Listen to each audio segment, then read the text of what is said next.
Welcome in, ladies and gentlemen. A little bit of a late start today.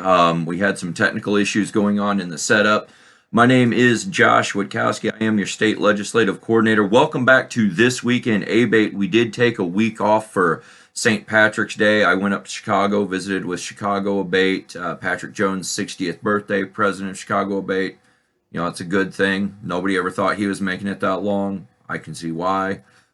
Good thing his wife hasn't killed him yet. Congrats on her. We'll leave it there. Outside of that, everybody's kind of asked me what that video is that I've been using for the last 3 or 4 broadcasts at the beginning. That is Lowbrow Customs. That is their video of the El Diablo ride. The El Diablo ride is a ride that happens every year. It goes from California down through into Mexico. They did a DVD Blu-ray on it a few years ago. Then they decided to publish it for free on their YouTube channel. So that is a free YouTube thing. I've had some people asking us, where is that at? That's actually in Mexico. It's a fun little video. Highly recommend it. There's a lot of parts of it that I can't play because we're trying to be good to go here. I'm seeing people say that there's no audio. I'm showing audio. Give us one moment here. Yeah, I'm getting it. Alrighty, so we double checked it. Looks like audio is good. Sorry for that. I'm going based off the comments down there. So with audio being good, let's go right into the meat of the show. We do have quite a bit to cover today. We have trailer plates you can see right next to me. We've got issues with Tesla going on. If you've been following my quick updates over the last week, we've got legislative day. We've got the state swap meet, plus all the other events going on. There's just a lot to dig into. So let's start with right here, trailer plates. Trailer plates, where do we go? 2 weeks ago, it looked like we were good to go. It looked like we were going to be able to maybe get something through. There's about a dozen different bills now dealing with the issue of trailer plates. Then organized labor stepped in, and I'm going to go ahead and call it what it is at this point. Laborers, operating engineers, organized road builders, a bunch of organized unions came out and said, we're going to oppose everything. They're going to oppose anything that does away with the funding. Now, what you need to understand is that the trailer plate fees were originally raised to raise money for road construction in Illinois. Some people have filed bills that eliminate every bit of the program that raised all this money for road construction, and it angered the unions because the unions want to protect their workers that are out there on the roads. We completely understand that position, but in their anger, they decided to file as opponents on every single trailer plate bill that is out there, which has brought it all to a complete standstill. The one bright side is that some of the labor unions have said they're willing to talk to us. I plan on engaging them in conversations and negotiations. If that falls through, we will bring to you some options for not having to pay that $118 trailer plate, that 500% increase that should have never happened. It was never the intention of the architects of that bill, and yet it was forced upon the citizens of Illinois, and frankly, it's just quite disgusting. And I'm going to give you an idea as to how disgusting it is. If you followed my video a week ago, I told you that we had just gotten some numbers, and here's what those numbers are, roughly rounded. In 2019, there were 450,000 TA plates in the state of Illinois. When 2020 registrations came due, the first time of the 500% increase, 300,000 TA plates. Magically, 150,000 TA plates vanished into thin air. Only we can tell you now, 40,000 of that 150,000 didn't disappear. They magically became ST plates. ST is a semi-trailer plate, but there is a legal loophole for you to use it with a pickup truck and trailer. The issue is, if you go that route, your trailer is now subject to IDOT inspection, and you're opening yourself up to potential legal liabilities based on different law enforcement agencies. So we don't recommend it at this point in time.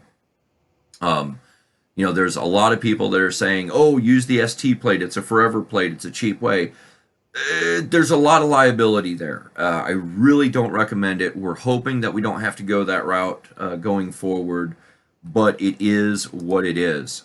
So that's where we're at with trailer plates. It's blocked for right now. We're working on it. We're hoping that the unions will see the light and realize this hurts their own members. A lot of people use those good union wages to buy motorcycles, boats, trailers, all that fun stuff, and this hurts their members.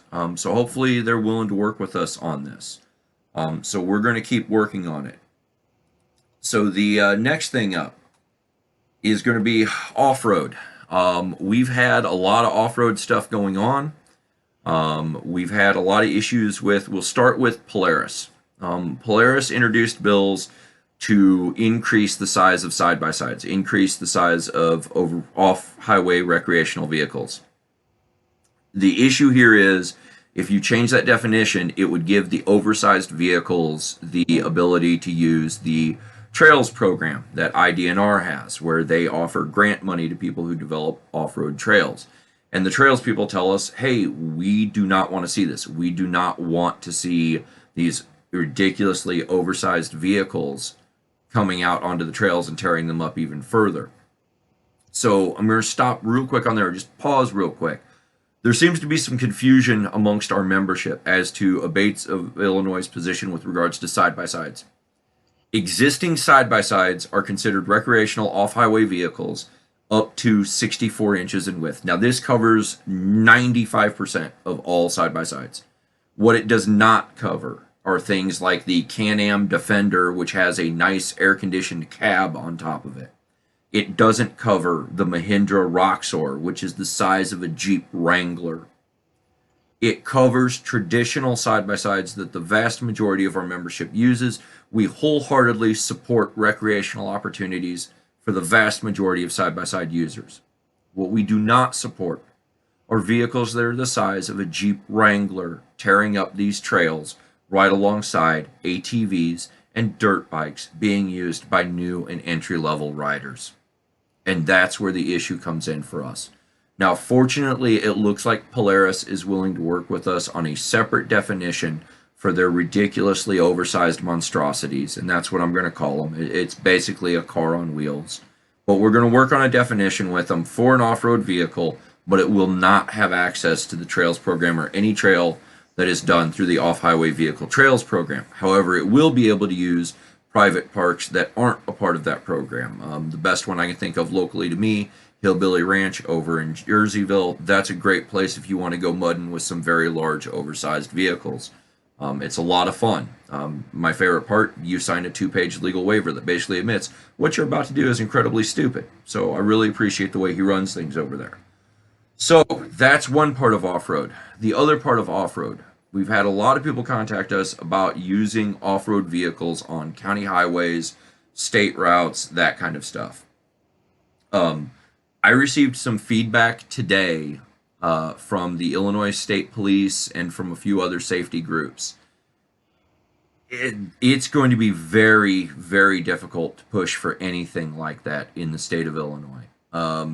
Basically, the safety stats, if you want to call them that, don't really back this up. It's pretty bad. I know they do it up in Wisconsin. I think there's a way to meet in the middle on this, but it's not something that A.B.A.T.E of Illinois is going to actively pursue right now. We're not actively pursuing. We've been neutral. We've acted as a technical resource on this. We're going to continue to be a technical resource, but for those of you out there that are really wanting to push this issue, it's going to take a lot.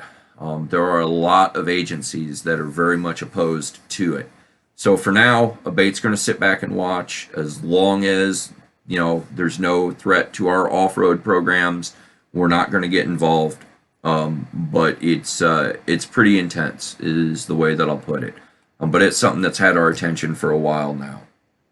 So you've heard enough from me for right now. We're going to go to some of your favorite parts out there. I'm going to bring on Mr. Chris Hansen here. Give me just a few minutes to bring this up. Taking just a little bit. We did have some technical difficulties earlier today, so we're trying to make that work. But with that said, we're going to bring on Chris Hansen, and he's going to talk to you about the Black Hawk A.B.A.T.E Broomstick Pool Tournament. Chris, take it away. Thanks, Josh. And before I get to events, I want to quick say, if you did not see, Northern Illinois ABATE has joined Instagram and Twitter, so go give them a follow on there. But the labor unions try and stall us on trailer fees, but the thing they cannot do is mess with events, so we'll get right into it. Starting March 27th, you've got the Black Hawk ABATE Broomstick Pool Tournament that's at Jim's Knoxville Tap. $5 a player and 100% payout, and they're mixing in a chili cook-off with that too. So make sure you are ready for that. And the same day on the 27th there, Eastern Illinois ABATE has got their bowling 9-pin no-tap tournament. Sign up 3 to 4, bowling starts at 4, and it's $15 a person with free shoe rentals. We just had the Duquesne bowling event last weekend, so this coming weekend, go bowl again. It was a great time. Get out and do that. Prizes are going to be awarded with that too. So it's been open to everybody. And then also on the 27th is the Liberty ABATE pre-bash party cornhole tournament. That's at the Roadhouse, and sign up starts at noon and begins at 1 o'clock. It's a $5 entry to play. They're going to have a participation raffle and other games going on alongside this. And then later in the day, the Roadhouse is having a band, so you can make a whole day out of it down there with Liberty ABATE. So all the proceeds from that go to the 2021 Liberty Biker Bash Fund. So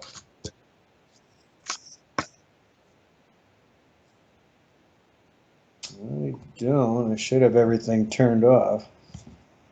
I'll try this again. Then on the 28th, the Illini chapter has got their chili cook-off going on at the Lewistown VFW. So judging for that starts at 3 o'clock, and donations are welcome. So you can go have some chili on the 28th. And also the 28th, the Lincoln Land chapter ABATE is having their 32nd annual Easter basket run. They're meeting at the county market in Springfield. Kickstands are up at 12:45, and you are to bring an Easter basket filled with candy and toys, and then they go deliver them around to Hope's School and work in conjunction to ride past and all that with motorcycles, so you can take part in that. Then on Monday, the 29th in Aurora, the Duquesne chapter is teaming up with state representatives Barbara Hernandez, Keith Wheeler, and Stephanie Kifowit. We are going to be doing the blood drive from 12 to 5, so you can give back to the community. Every donor saves up to 3 lives, and they are recommending to eat a good meal and drink plenty of water before donating. So you can come and give some blood with Duquesne.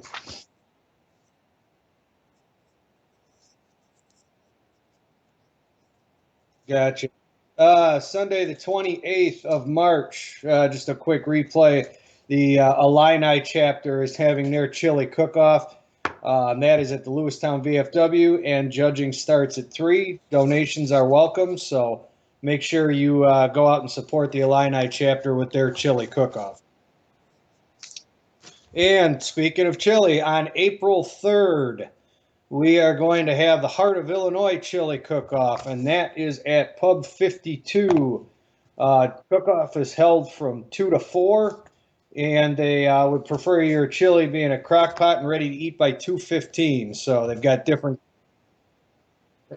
classes, different awards for best of show, mild and hot. So there's definitely different options there. And we are going to go that same day, April 3rd, to the Central Illinois ABATE Shakedown Run. Sign up on that is from 11 to 1 at Iron Eagle Harley Davidson. It's a $10 donation. Last bike in is by 7 o'clock p.m. No exceptions to that rule. If you need further information on that, you can check out the Facebook page, Central Illinois ABATE for All. All the information is there that you need besides the flyer. Then Saturday, April 10th, we have the Open Roads Train Fun Run. There's 3 stops with food and drinks available. They have commemorative T-shirts and can koozies. 9:45 a.m. sign-in, and the departure is 10:20 a.m. So if you need information on that, you can call Kevin or Cliff up there in the Open Roads chapter. It's $10 a person for the train. $5 a person for the fun run. So they've got giveaways and all that. So that's always a fun time. So make sure you are ready for that. Then on the 11th, and there was some confusion on this over this past weekend, but the 11th is the A.B.A.T.E of Illinois State Swap Meet. This is happening. Mark was a little concerned with the number of vendors, but the vendors all came through, so we are good to go. So that is at the Expo Gardens in Peoria. Public admission is from 10 to 3:30, and that's $7 for adults. Under 12 are free with an adult purchase. But if you want to do the early bird admission and get the first shot at all the good stuff, that's from 8 to 10 a.m., and that's $10 a person. So there were still some questions about vendors coming in. You can get a hold of Mark Waries about that. Vendor setup is on Saturday from 2 to 8. But again, the state swap meet is happening, so have that on your calendars for the 11th. Then to the following weekend, April 17th, Lemoyne Valley is having their trivia night at Slup's Bar. It's $5 a person. If you've ever played trivia, I am way too stupid to play that game, so I would not be any good at this. But you can definitely hang out with Lemoyne Valley, take your shot at trivia, and have some good camaraderie with bikers and have fun with that event. The same day on the 17th, Eastern Illinois A.B.A.T.E is having their Spring Fever Run. They're leaving Buffords at 12 noon. All vehicles are welcome, and it's open to the public. Sign up is from 10 to noon, and it's $10 per person and $5 per marble hand. So make sure you want to go for a ride. Join Eastern Illinois A.B.A.T.E. And it is their first group ride of 2021, so that'll all be a good time. And the next day, Sunday the 18th, Will County A.B.A.T.E is having their axe throwing event. Open Roads just did one of these. If you've not done axe throwing, make it a point to try this because it is fun as hell. It is going to be at X Factor Throwing in Plainfield, and it's $30 a person. Food is included for that. You got to purchase your tickets in advance. So if you have questions, call Kathy up there at the Will chapter, and she can help you out with that. Event is from noon to 4 on the 18th. And then the 24th, which will be the last event we talk about in April, just as I like to keep it a month out, is the Kishwaukee Valley A.B.A.T.E April Run. That's on the 24th, a month from today. Sign up is 11 to noon at Neighbors Bar and Gaming, and that's in Loves Park. It's $5 a person. So for a nice cheap $5, you can go out and have a good run. It's open to the public. Contact Kurt for any further info on that. And then I just want to touch on the last event period I'm going to talk about, and that's Freedom Fest. That is being put on by Lincoln Land Chapter. That's from April 30th to May 2nd at the Christian County Fairgrounds in Taylorville. Gates open at 4 on Friday. They've got camping, free tent camping. There is camper hookup for $20 a night. $10 admission gets you all 3 days. Saturday, there's runs, there's different games, there's fun, there's open dirt drag races. This is a whole weekend of stuff. And that leads into Sunday the 2nd, which is the Ride to the Freedom Rally in Springfield, which you should all have on your calendars. Hundreds of bikes from around Illinois show up at that. So make sure you make a whole weekend out of it. Go to Freedom Fest, participate in all the fun, camp out, hang out, and then do the Freedom Rally on the 2nd. And Josh, I believe you can give them the link to pre-register for that.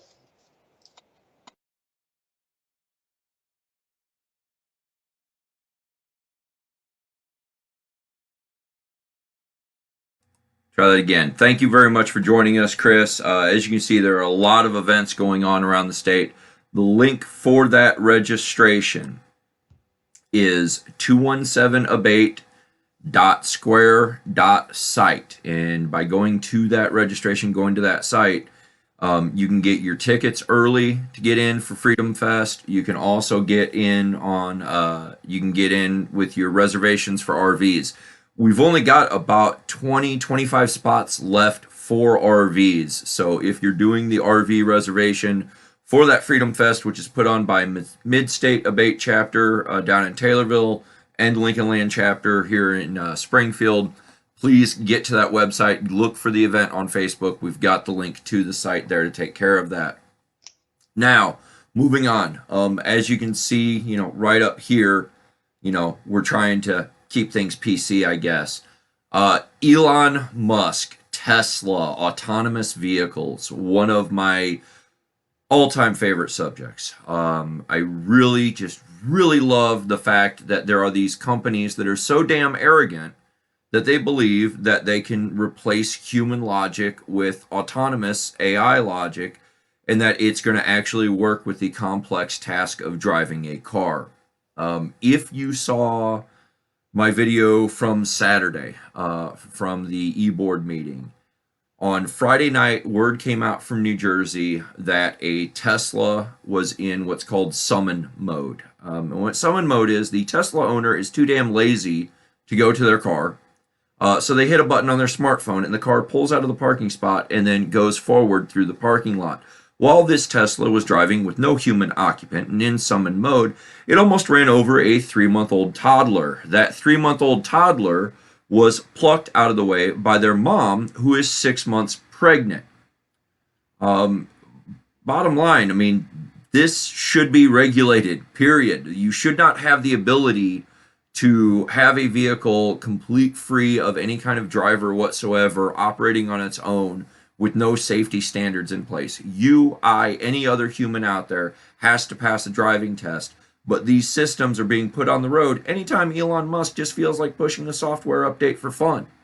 The guy doesn't care about his users. Every time somebody gets killed by one of these things, he turns out and puts out a press release about how it was the driver's fault and not his car's fault. I want to thank Piasaw Gateway, their legislative coordinator, Jim Self. He sent me a great video that showed Tesla's latest AV feature failing 6 ways from Sunday. It wasn't able to hold control for longer than 2 minutes tops. I also want to thank Michael DeCourt. He's out in New Jersey. He's a safety guy. I met him a couple years ago out in Washington, D.C. He sent me a few others that Tesla has pulled just in the last week. So just in the last week, another Tesla went underneath a semi-trailer sideways. This is the third instance that I know of. The other two were fatalities. This one was just critical injuries. What happens is the cameras on the Tesla can't distinguish a white semi-trailer from the blue sky behind it, and so it continues straight forward and crashes directly underneath the semi. And last two incidents down in Florida, it resulted in decapitations of the drivers. This time, just critical injuries, no fatalities. And then a Tesla ran into a squad car, Michigan State Police. I believe that one was also Michigan, if I'm recalling correctly. There's just been so many of these involving Tesla that it's hard to keep track of which instance is which instance. But they're running unregulated. Illinois lawmakers need to be paying attention because federal lawmakers really just don't care. And what does this have to do with motorcycles? I can hear some of you saying that right now. Bottom line is this: if it can't see a semi-trailer, what makes you think it's going to see your motorcycle when there's glare hitting those cameras? If it can't see and react to a toddler, what about a small motorcycle, a small scooter? We know for a fact that there is significant issue in the autonomous vehicle community with being able to detect motorcycles. But they don't care because their goal is to push motorcycles off the road completely. And if you don't believe me, A.B.A.T.E of Wisconsin posted a slide today from the Wisconsin Department of Transportation Future of Transportation presentation. And it talked about the vision for the roadways in 2050. Now, 2050, I'll be 70 years old. A lot of you out there hopefully will be enjoying old age at that point in time. But our kids and our grandkids are going to be riding in 2050. And what Wisconsin DOT said for 2050 is they did not envision any motorcycles on the roadway. Now, we love this thing. Very obviously, you're watching me and Chris speak on a Wednesday night. Those of you that are out there, diehards, we love you out there for this. We're with you, but we need your help in letting people know the future of motorcycling is legitimately under attack by safety advocates yet again. They don't have any interest in working with us. They see us as a problem. They see us as a threat to their goal of zero traffic fatalities out there. Because, humans won't ever do anything stupid with autonomous technology, right? It's a problem. It's a huge problem. A lot of people call Elon Musk a visionary. You've heard me call it, guy's more like a Bond villain. He pushes out whatever makes him rich. He's played around with so many things it isn't even funny. So it's up to us to carry on this fight. We are outgunned, but we are going to need you out there with regards to this. And speaking of carrying on the fight, I promised Chris a good old-fashioned rant tonight. And, well, it's time for that. We're gonna have a good old-fashioned rant. Profiling. Dennis, I'm glad to see that you still plan on riding in 50 years. Thank you for that. Let's talk profiling. I have been knee-deep in the last 2-3 weeks on several issues concerning profiling, and we're going to call it out for what it is, period. We have a situation where we're going to cover two different situations. We're going to cover the Illinois Gaming Board first because this is your government. This is the government that we pay for. This is the government that we elected, operating under administrative rules, which is its own little shadow deal under Illinois government. But the Illinois Gaming Board has decided that membership in particular motorcycle clubs is a criminal offense. An administrative group has decided that you are a criminal because you decide to wear a vest and proudly state your membership in certain clubs and organizations. And then on top of that, because they've made the determination that you're a criminal without any trial, without any semblance of law, order, or justice or fairness, they've just made this determination on their own. They've decided that any place you hang out at should be denied the right to engage in legal video gaming.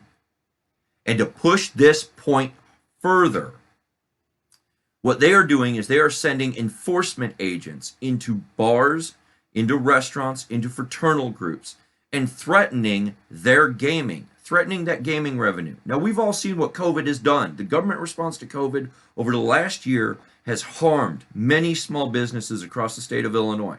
These bars hang on to this gaming revenue as the only thing that's keeping them going right now. And the gaming board has the audacity to go in and threaten them. And we have heard from numerous bar owners that they feel like it was a shakedown.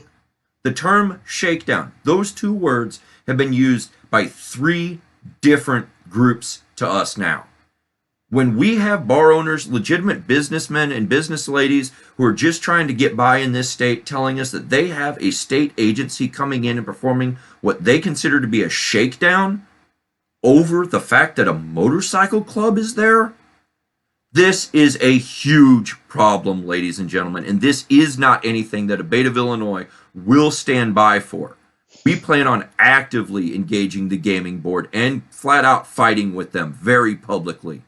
There are going to be numerous public call-outs on the gaming board, and we're going to be relying on you out there. If you're seeing this video, if you ride at all, doesn't matter whether or not you ride with the club, doesn't matter what kind of club you ride with, this is a threat to the places that support the motorcycling community.